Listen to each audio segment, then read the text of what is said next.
I'm new to all this, so be easy on me.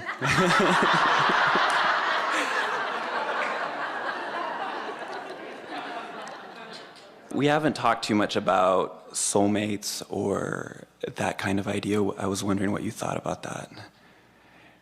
Yeah, what is that? Well, very often you'll meet someone and you'll feel an extra resonance with them. And we've noticed, and this surprises people when they hear it from us for the first time, that it is as likely for your soulmate to be someone who just gives you that warm, fuzzy feeling that you've come home, as it is for you to find the soulmate who just makes you feel livid and angry. Because sometimes your soulmate is already in that place of alignment and sometimes not, or sometimes your soulmate is in alignment and you are not. So depending upon where you are along this emotional scale makes them feel the way they feel to you.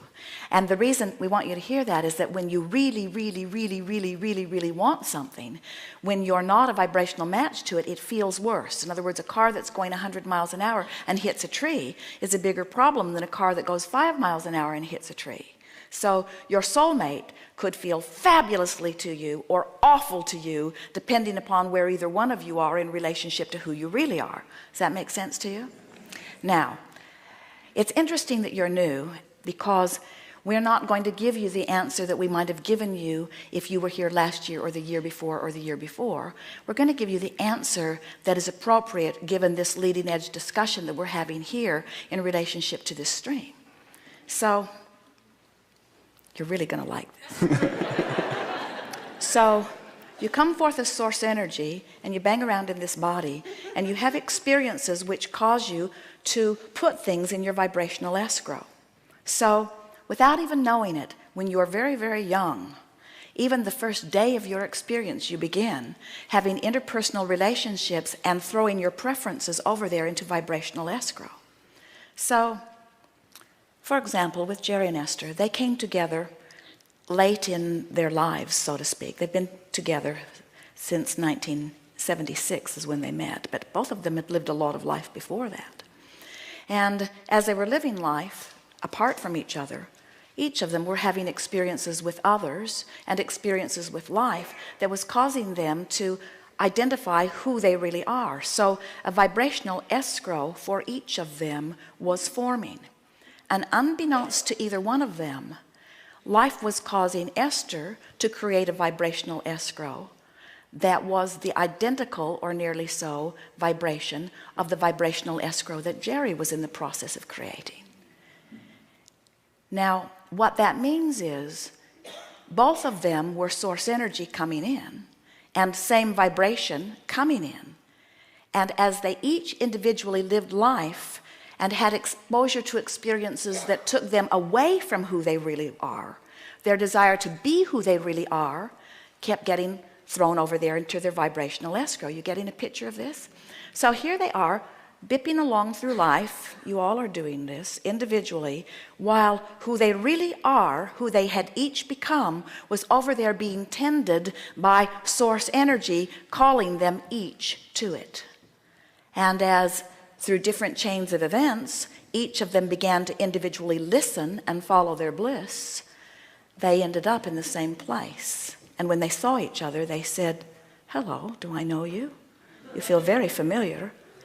I never want to be away from you again." You see? So think about what a soulmate really is. It's you coming into alignment with that which you are calling soul. It's you coming into alignment with who you really are. And in the religious sense, it is certainly spiritual, soulmate. But in the secular sense, in terms of relationships, isn't it logical that the person, the lover that you are seeing as your soulmate, is someone who must be vibrationally compatible with that which is the heart of you, with that which you have become? So we want you to understand the only thing that is necessary for any of you to find your soulmate is for you to first mate with your own soul. In other words, you've got to close that gap. And it's an interesting thing because it's a very frequent thing that someone will be banging around and they will go to Alcoholics Anonymous or something, and they'll get turned around and they will come into vibrational alignment with who they are, and they will feel so much better as they come into alignment with who they are, and they temporarily don't really have access to their soulmate because their soulmate's still over there making amends to the people they have wronged.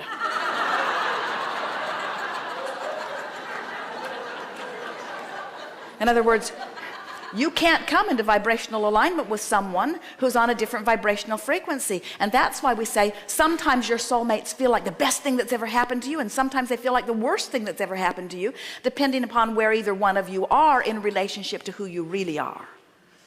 For a new person, you really ask a leading edge question. Thank you. Did you get it? Yeah. Something more? Well, I also work with children that have disabilities. They have autism, and my biggest question is, I'm trying to understand, you mentioned a little bit about this earlier, but who created the autism or the disease for a child that didn't have a choice? Everyone has a choice, and there are a number of things that we want to give you about this. First and foremost, every one of you who makes the decision to come forth into these physical bodies has full view of the physical body you're coming into before you come. So no one gets trapped in a situation that is different from what they want. No exceptions to that. That's helpful to know. Really a downstream feeling thought, isn't it? Now, there are powerful teachers, especially now, who are coming forth, who have been, from their non-physical vantage point, aware that there are so many humans who have forgotten about vibration and alignment, who are disregarding their own guidance system, who are trying to make their life work by trying to control conditions.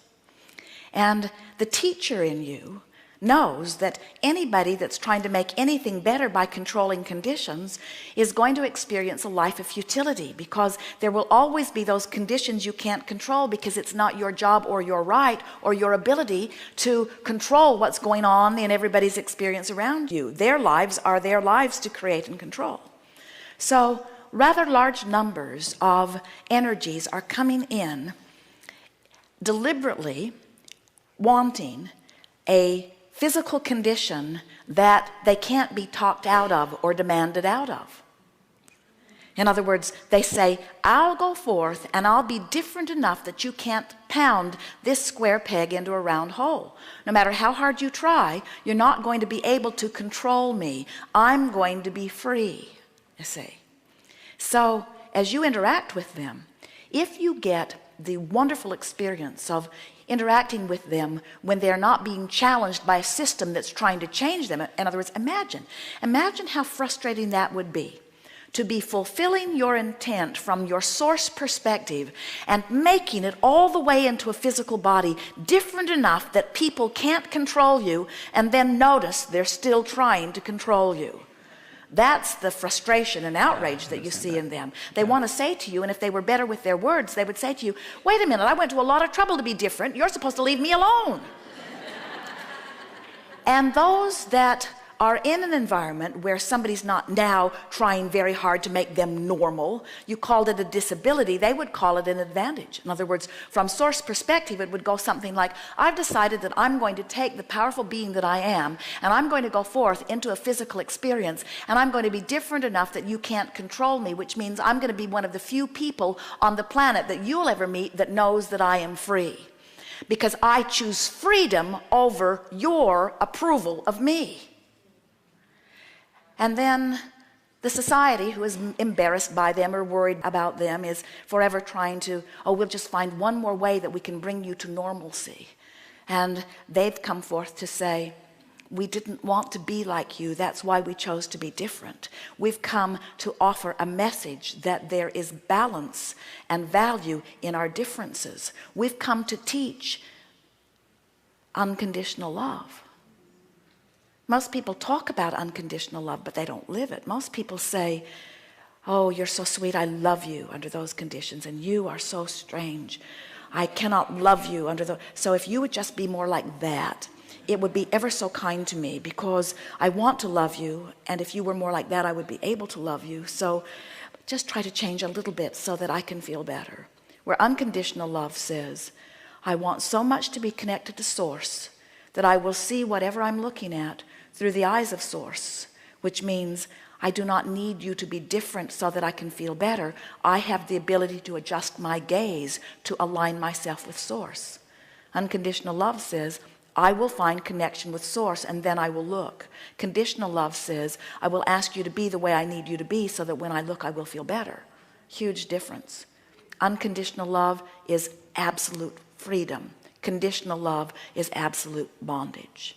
So these blessed beings have come forth as teachers of freedom.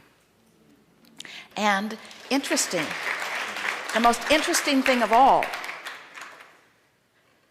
they feel free even when you try to control them. It's such an interesting thing. So the autistic child feels free and isn't worried about anything. Have you noticed? Exactly. And the people that are trying to get them to be different so that they can feel better are in absolute bondage. Right. And the child says, I don't know what your problem is. And the teacher or parent says, you're the problem. And the child says, you kind of need to get over that because I can't change. If you're going to interact with me, you've got to discover unconditional love. And when you do, you'll be free like me.